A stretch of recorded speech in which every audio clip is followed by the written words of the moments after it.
sebenarnya momentum tuh penting juga ya berarti ya. Iya, Ini kan Mas. berarti kan Mas Salim momentum ini kan keadaan dalam keadaan bangkrut di bisnis yang pertama tuh ya. Iya, iya.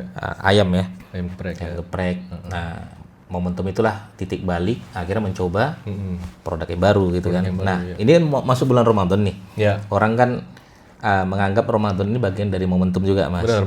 Ya, makanya mumpung Ramadan jualanlah produk takjil, jualanlah produk yang tadi mereka bukan nggak terbiasa jualan produk, akhirnya mencoba bikin ya jajan-jajanan pasar, siapa tahu laris. Iya. Akhirnya momentum itu jadikan sebagai percepatan dia untuk mendapatkan keuntungan. Iya, gitu. benar. Nah, apa titik baliknya, Mas? Kan nggak semua orang ketika nyoba, ya kan banyak yang gagal tuh, Mas. Bulan pertama kok nggak sesuai ekspektasi, ya. Nah, Mas Salim kan tiba-tiba rame nih, rame ternyata kok pasar menerima itu. Itu kan momentum ini ya pada saat COVID. Nah, anggaplah misalnya kita buka di bulan Ramadan ini misalnya, ya. Apa kira-kira strateginya agar teman-teman penonton ini biar tahu, oh ternyata ada ilmunya nih, nggak sekedar kebetulan gitu. Iya. Ya, bahwasanya ketika kita membuka sebuah produk itu ya minimal mungkin harus enak, konsepnya harus jelas sehingga orang datang tidak kecewa. Iya. Akhirnya orang mau menjadi mitra dengan kita. Apa, Mas sebenarnya strategi, Mas? Ada nggak? Kalau saya sih, kalau di dunia F&B ya, misalnya apapun sih, mau F&B, mau retail, fashion segala macam, sebelum kita menentukan mau buka apa, banyakin jajan dulu deh ya, jajan. Kita coba brand-brand yang laku tuh yang kayak gimana sih, konsep-konsep kuliner yang Riset pasar, riset produk berarti ya? riset produk, Oke. ya kan. Terus benchmarking, benchmark ke brand-brand atau produk yang jadi jangan idealis ya, jangan kayak ini kayaknya bagus nih bagi kita gitu kan. Nah, harus dipelajari tuh. Oh, ternyata orang suka yang konsep begini nih. Lagi rame donat-donatan. Oh, donat yang kayak begini nih. Kayak yang lagi di Jogja rame kan, ada salah satu brand punya temen. Sekarang ini viral laku banget lah, sampai orang ada yang jual ini ya, Mas. Apa sih istilahnya? Kalau pre-love. Donat tapi pre-love, Mas. Iya. Lucu ada donat Iya. itulah namanya. Pre-love tuh sampai orang rela beli karena di outletnya udah habis stoknya dan waiting listnya ratusan gitu kan.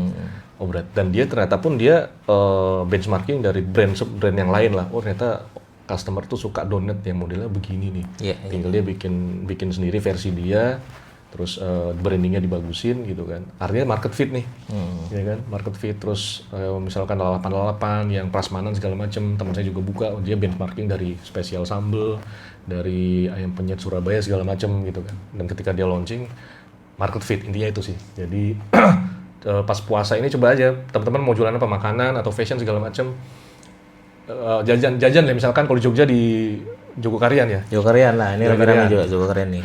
Coba aja yang paling ngantri itu orang di menu apa sih? Yang paling sepi apa sih? Itu kan bisa dilihat ya. Iya.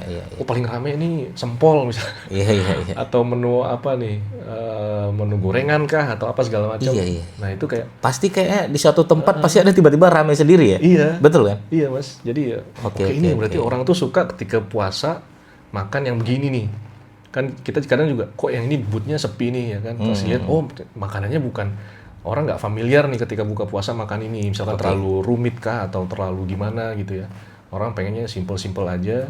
Terus menu favorit pas buka puasa misalkan. Itu intinya di riset produk yang market fit dulu sih. Kalau untuk F&B ya. Kalau untuk fashion segala macam ya mungkin ya bisa di riset juga. Misalkan penjualan parfum yang Arab-Araban mulai naik nih. Teman saya mulai yang jual parfum Oud itu mulai kencang banget dia ordernya. Iya. Menjelang puasa ini banyak yang check out lah. Oh, ternyata parfum yang begini misalkan untuk bulan puasa. Oke ya, gitu menarik nih. Untuk mendapatkan market fit ini emang PR-nya ya. Iya, Mas. Sering-sering jajan main aja, ngeliatin yang rame begini nih, yang sepi begini gitu kan. Oke, benar. Nah, kita kembali begini, Mas. Misal adalah satu tempat, satu titik ya, tempat keramaian, kita melihat di situ ada ramai sendiri, Mas, ngantri panjang tuh. Jadi dia jualan produknya itu bakso, tapi bakso lemak. Bakso lemak ya, nggak usah kita sebutkan nama brandnya ya. Tapi enak sih, murah, cuma enak banget. Tempatnya kumuh, nggak rapi. Tapi menurut saya itu nilai plusnya itu. Kalau dirapiin mungkin jadi sepi tuh. Benar. Nah, akhirnya kita ngantri, kita coba. Ya anak saya suka karena gurihnya itu. Di Jogja itu? Iya di Jogja. Mungkin jenengan sudah langsung tahu ini. Iya. Nah, setelah kita tahu nih, oh ini yang rame nih, apa yang harus kita lakukan, Mas? Misalnya dari segi rasa, gimana cara kita? Oh berarti masyarakat senang yang gurih-gurih begini nih. Misalnya, apakah kita mencontoh rasa dia? Kemudian apa jangan-jangan emang bootnya emang dibikin beda sendiri daripada yang lain nih, sehingga orang bisa ketika memantau, oh ini beda sendiri nih. Itu yang kedua. Atau yang ketiga, ya bisa jadi karena pelayanannya ramah dan lain sebagainya. Ini dari titik mana kita mengambil riset ini, Mas, untuk bisa menyimpulkan kayak ini market fit nih, kayak ini cocok nih kita jadikan produk saya, kayaknya saya simpulkan saya cocok ini nih. Dari segi mana, Mas? Untuk riset produk dulu ya? Iya, kalau dari saya sih, karena rame laku enggaknya produk atau brand itu kan persepsi ya. Jadi kalau belajar dari Mas Dery, branding atau marketing, battle of perception kan, persepsi. Kita cari tahu dulu nih, ini produk laku tuh apa sih yang dipersepsikan orang. Jadi nemu berapa poin nih, oh persepsi orang ternyata kesini karena... Berarti nanya dulu sama orang ya? Kalau saya sih bisa nanya, atau bisa kita lihat komen-komennya pas dia viral di IG gitu kan, apa sih orang datang karena apa sih, ya kan, persepsinya orang tuh apa karena murahnya doang, atau karena emang rasanya, atau karena emang dia dibentuk di setting diramein segala macem gitu kan, pas di situ rame orang emang benar-benar suka atau cuma viral sesaat doang. Nah itu harus di riset dulu sih, Mas.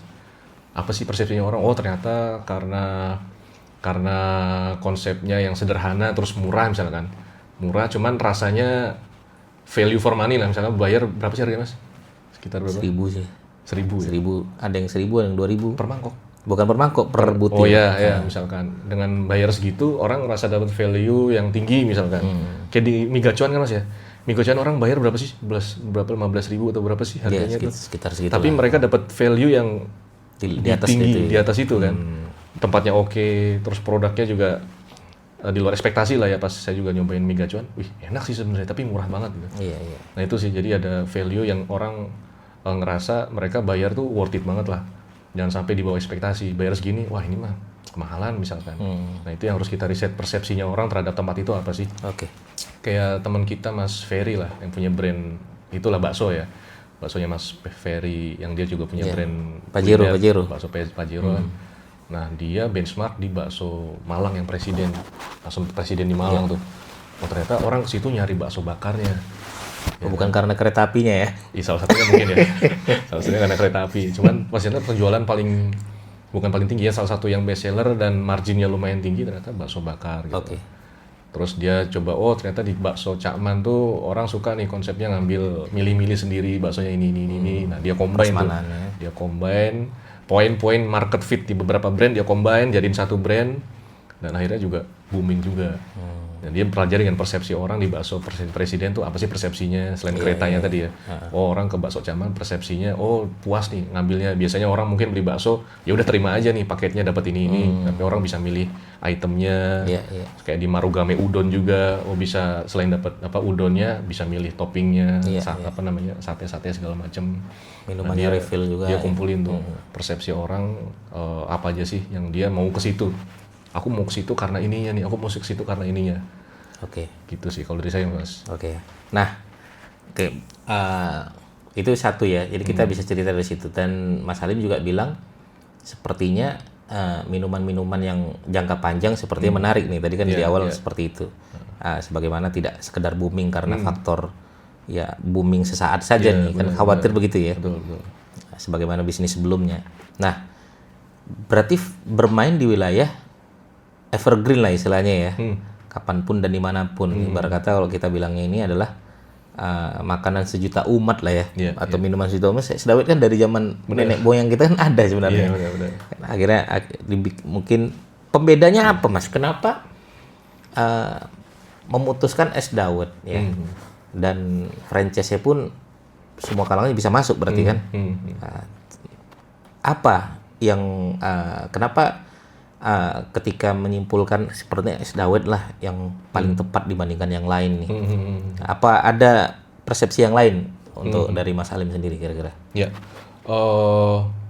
kalau saya waktu itu sih, saya terbiasa ketika bikin kategori produk ya, atau brand produk baru itu, saya harus kayak yang kategori baru, new kategori off misalkan ya, kayak misalkan sate Senayan, oh dia kategori baru dari sate nih, sate dibuat premium dalam mall segala macam.